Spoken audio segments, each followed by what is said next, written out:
Pythagoras' theorem was discovered, and I've done a BSc in mathematics.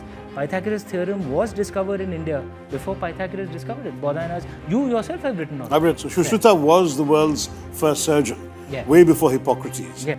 In my mind, perhaps the greatest disaster for mankind ever. Everything else can be rebuilt. Once knowledge is gone, it's gone. But then, if I can push the anachronism question further, we've got the Pushpak Viman. We've got its rotors rotating 2,000 years before the invention of the internal combustion engine.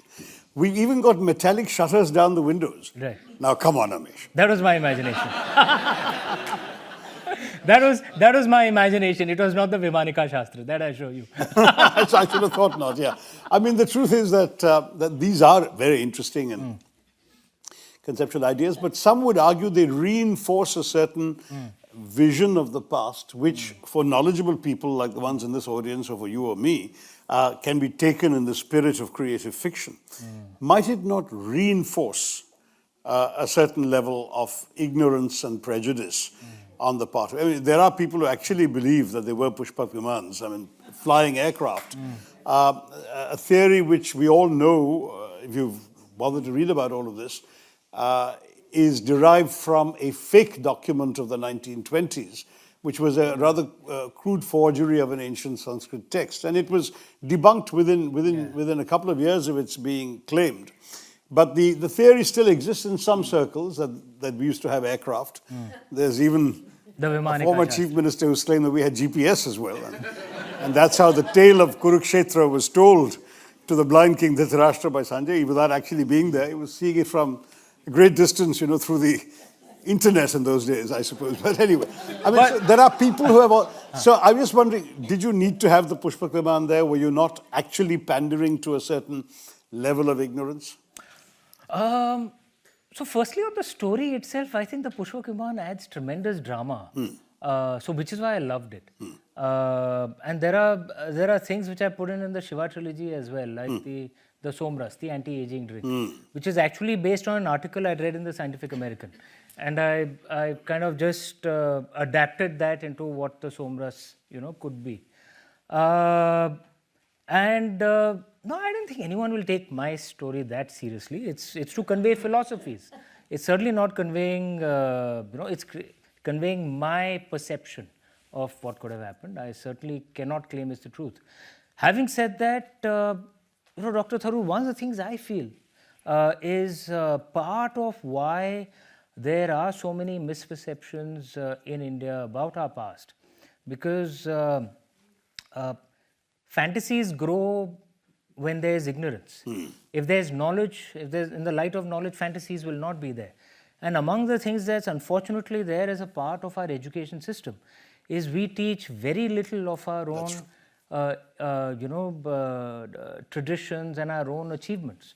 So many Indians still today believe that that ancient India was, we were an oral culture, and that India didn't exist, and then the British came and created India, all of which is nonsense. It's not really true, right? We were not just an oral culture, we wrote a hell of a lot. The National Mission of Manuscripts in India has tabulated some 3 million manuscripts. And that's only those that have survived. That survived. There are so many. Nalanda, which in my mind, the destruction of Nalanda University was in my mind, perhaps the greatest disaster for mankind ever. Everything else can be rebuilt. Once knowledge is gone, it's gone.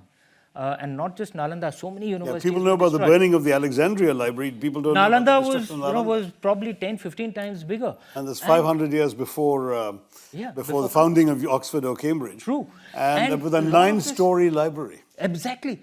And they have the technology to have a 9-story library. The library burned for a month. There were that many manuscripts in there when Bakhtiyar Khilji destroyed it. The key thing is that actually our ancestors wrote more than the rest of the ancient world combined. So the ineffective people were not our ancestors. The ineffective people are us, who don't even have knowledge of this, let alone having translated it and studied it, right? So there is actually a lot of achievements that our ancestors did make. So Pythagoras' theorem was discovered, and I've done a BSc in mathematics. Pythagoras' theorem was discovered in India before Pythagoras discovered it. Bodhana's, you yourself have written on it. I've written about Yeah? this. I mean, in fact, I've and there are called many for us things to like have- this which we don't know, right? Because we haven't been taught it. So the Boer manuscript, and because there's a certain group of Indians which will only believe things when it has a stamp of approval from someone in Europe. So we can quote the Boer manuscripts for the ancient rhinoplasty, the nose reconstruction surgery. No, which actually, was we have described in Shushrutas. Charak. We've even found his instruments. But Shushruth's texts are there, but people refuse to believe it. But that same thing, that same technique was quoted many centuries later by what were the Boer manuscripts, and that we can show to prove. So the point I'm trying to make is, if we have that knowledge, those fantasies will not be out there. Perhaps the fault is ours, that we don't teach those things. in our education system. That I entirely agree with, but I equally feel that if we mix up the fantasies with the real facts, we end up unwittingly discrediting the real facts. So Shushruta was the world's first surgeon, way before Hippocrates. Yeah. And the actual... Hypocritical not to acknowledge that. Shushruth. Thank you. And on top of that, he described in some detail the procedures for a nose operation, a rhinoplasty, and what is more, some of the instruments have since been dug up and found, going back to the 1st century after Christ. But when a prominent political leader says that Ganesha's elephant head on a human body is evidence of plastic surgery, he unfortunately minimizes our claims to having invented surgery, because anyone imagining the smallest elephant head and the largest human neck knows they can't possibly be fitted together.